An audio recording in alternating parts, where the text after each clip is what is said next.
L'actualité aujourd'hui, c'est aussi ce projet de loi sur la fin de vie. Le texte sur l'ouverture d'un droit à une mort choisie pour les malades incurables sera présenté en Conseil des ministres courant février. Mais ce matin, nos confrères du Figaro révèlent les modalités de la version provisoire qui sera sans doute quelque peu remaniée. En attendant, Yasmina Katou, que faut-il retenir de cet avant-projet ? Eh bien, nos confrères du Figaro précisent que cet avant-projet de loi propose un texte en 3 parties, les soins d'accompagnement, les droits des patients et l'aide à mourir.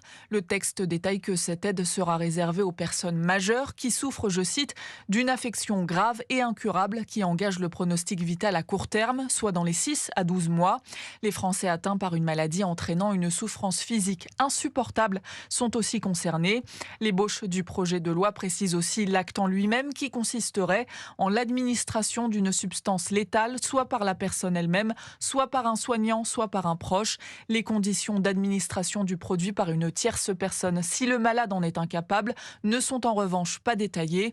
Un médecin ou un infirmier devrait être obligatoirement présent lors de l'acte pour accélérer le processus de décès et éviter des souffrances en cas d'incident lors de l'administration.